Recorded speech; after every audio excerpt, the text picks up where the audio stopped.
kami ngayon sa chapel ni Lolo. And nag-iwan lang kami ng gamit doon sa bahay ng tita ko.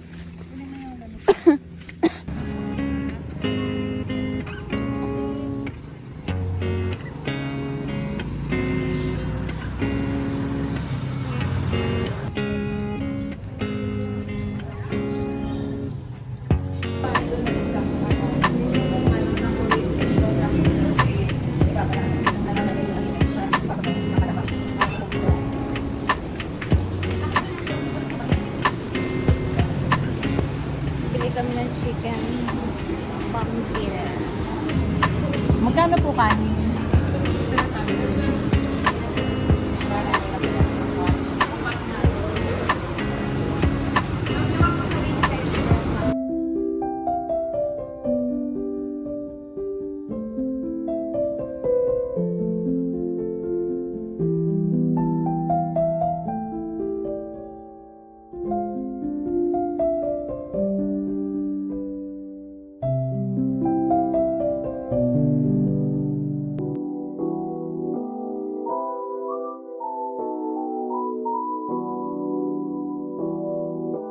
Morning, guys.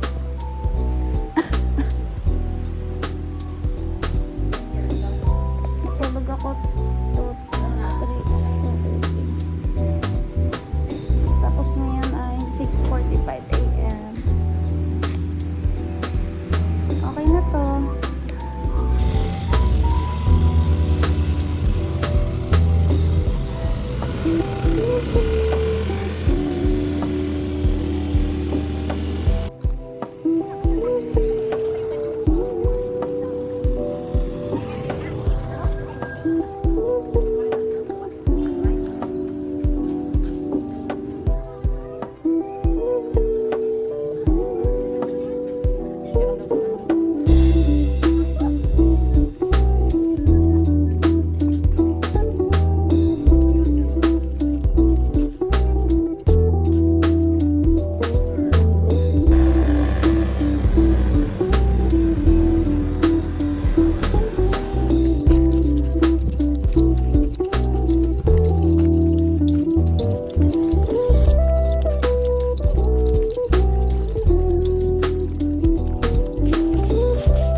Welcome back to my channel. And ngayon, nasa Bicol kami.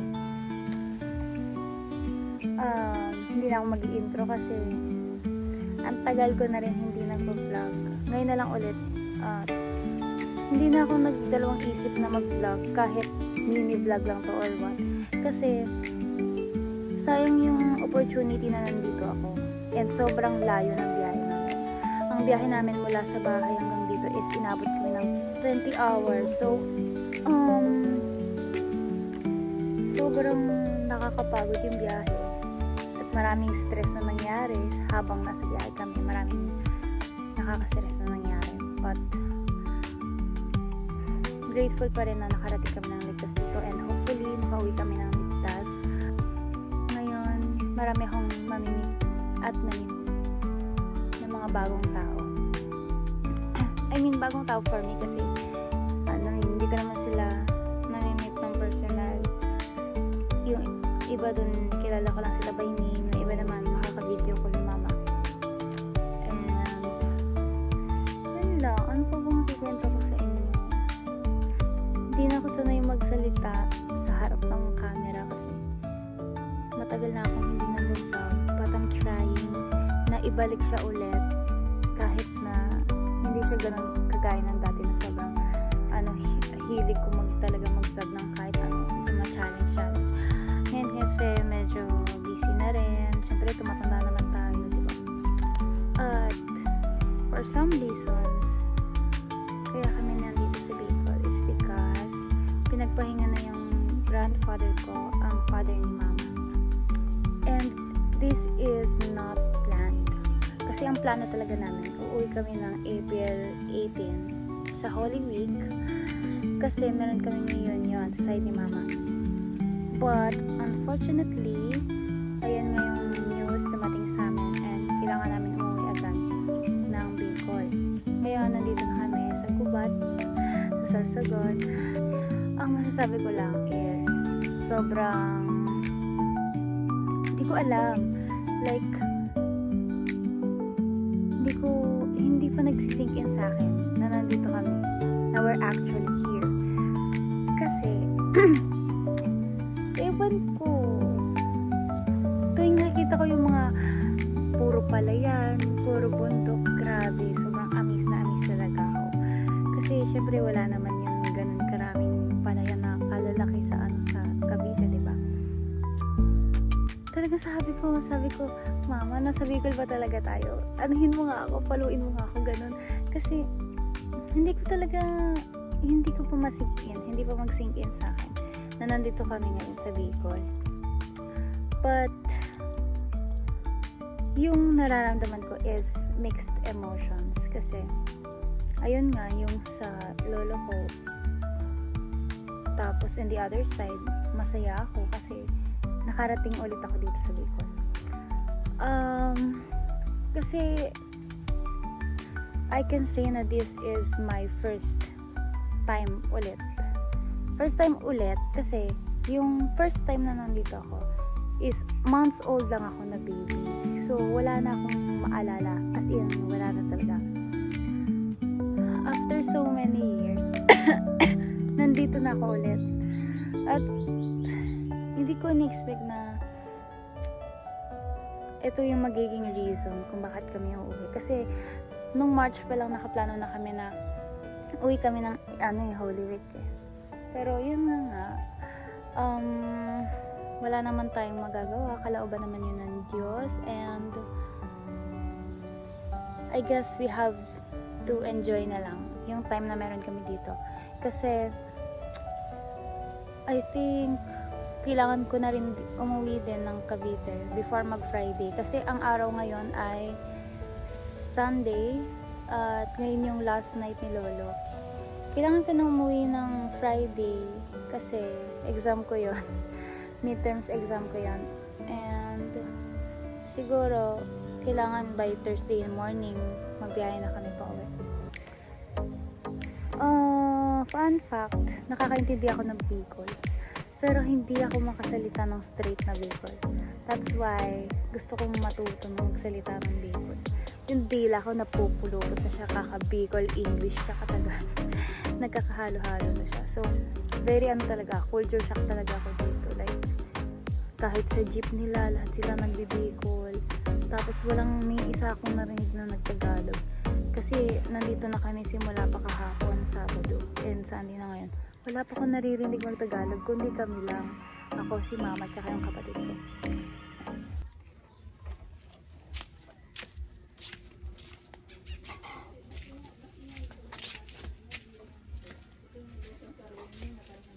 Pasok na ako sa bahay. Ang aking tita, nagluluto sila dito. Ayan.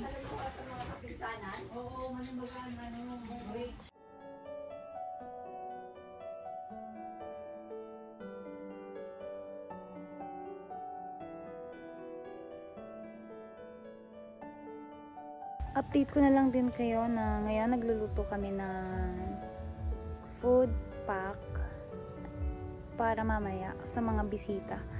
And papaawitan namin si Lolo since ka-churchmate naman namin siya, naanib siya bago siya pinagpahinga. Nakausap ko na rin yung manggagawa sa lokal ng gubat. Bago pa kami pumunta dito, hinanap ko talaga siya. Para all set na, hindi na kami mahirapan pa na dito pa maghanap ng ganon. So, mamaya titignan natin kung ano yung mangyayari. And bukas, kinakabahan ako pero masaya. I think yun lang. 6 minutes na ako nagsasalita kasi natutulala na lang talaga ako. Yung tulog ko kaninang umaga 3 hours lang yata, and paidlip-idlip lang yung hindi ako makatulog ng straight kasi namamaha yung katawan ko. Yan lang, guys.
nabubuhay sa araw na ito.